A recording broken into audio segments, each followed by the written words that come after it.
While Premier Brad Wall was in his home constituency of Swift Current to watch the election results come in, early this morning he arrived back in the Queen City where he addressed supporters at the Sask Party election headquarters in Regina. Here's an excerpt from that speech. An early morning fire had crews out in Regina's downtown yesterday morning. The garage fire broke out at approximately 7 a.m. in the alley on the west side of Tommy Douglas House. Crews say the fire was extinguished within a half an hour and did not spread to neighboring structures. No injuries were reported and a cause has not been determined. Good afternoon and welcome to your holiday special. I'm Tyler Esquivel. Well, we find ourselves here in Dauphin, Manitoba once again for Dauphin's Country Fest. Welcome back. We're here for another edition of 9 Holes of Summer, and we are standing here on the 13th tee box at Golf Kenosee with Mike, the golf manager. Mike, thanks for having us down here today. So, was it tough waking up this morning? Well, in order to wake up, you have to fall asleep first, and I didn't sleep. So no problem. I guess we were good. I don't know. We'll see how long this lasts. It was funny because Yorkton RCMP have announced their findings after a 15-year investigation into a Yorkton gynecologist. Mohammed Haig has been charged with 6 counts of sexual assault. While there has been plenty of speculation in regards to these incidents, Esterhazy RCMP say any and all physical evidence that can be brought forward will help. Tyler Esquivel, CTV News, Esterhazy. We spoke with the Kelsey Trail Health Region, and they say a new part has arrived and the air conditioning should be up and running by the end of the day on Tuesday. As for the delays, they say it just took that long to get in a new part. They also point out precautionary measures were implemented to help beat the heat. Dawn Procession is playing with her German Shepherds, Penny and Lady. But it's not all smiles and tail wags, because this scene is not complete, as this is only half of her furry family. They sometimes wander off, but they come back in a couple hours, and they never did. After letting 2 of her dogs outside on January 26th, her 2-year-old male Diesel and 7-month-old female Aries disappeared from their farm south of Yorkton, and she believes it was at the hands of dog nappers. They love going for truck rides, so I think the odds that they were on the road and somebody picked them up are greater than a coyote would have got them.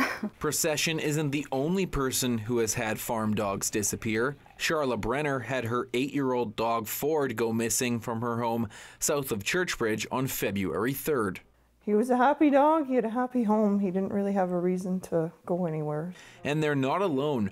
Brenner provided CTV News with a list of 12 people who she says have had dogs recently go missing, all of them under suspicious circumstances. Nobody's seen any remnants of a carcass or, blood in their yard that if a coyote did come in or any other animal that killed them. Both Brenner and Procession, along with others, have filed reports with the RCMP, who say the matter is currently under investigation. Constable James Barnett says this is a unique issue. This is the first time I've ever heard of anything of this nature in my 5 years here in Esterhazy. In the meantime, Procession is worried about the 2 dogs she still has.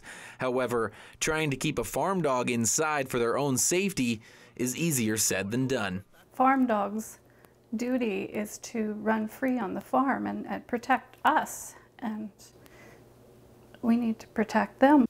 While there has been plenty of speculation in regards to these incidents, Esterhazy RCMP say any and all physical evidence that can be brought forward will help. Tyler Esquivel, CTV News, Esterhazy.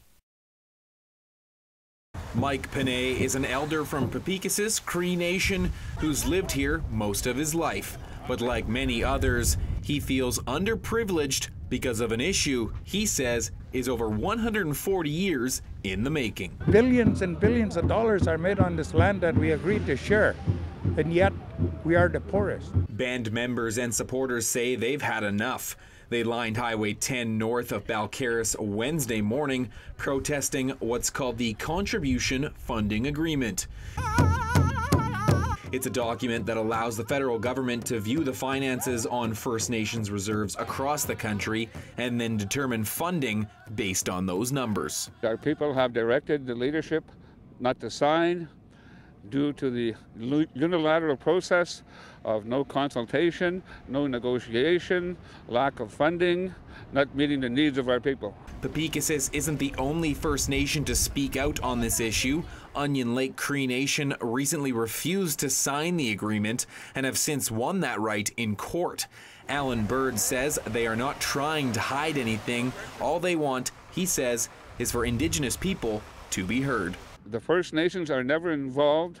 All we hear is, here's the new decisions in Parliament, and we have to live with them. The protest comes in the wake of Prime Minister Justin Trudeau's budget rollout, which pledged $8.4 billion to First Nations across Canada over the next 5 years. While it's a big number, Panay and Bird say more needs to be done. It's a good start.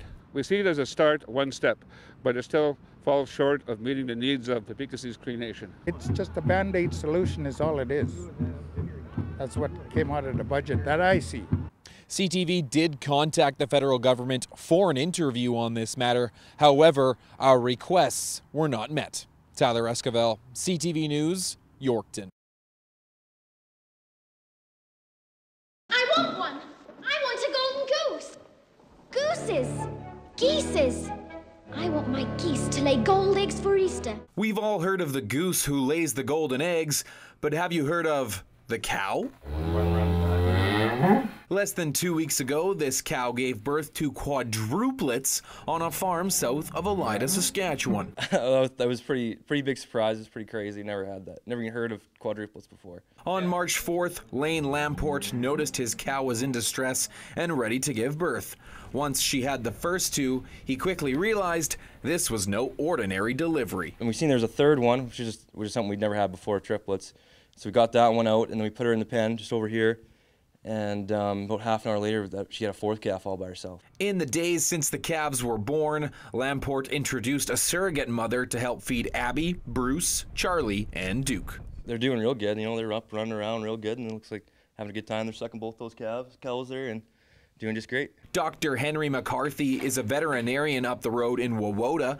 He believes the chances of a cow having 4 calves is 1 in 11 million.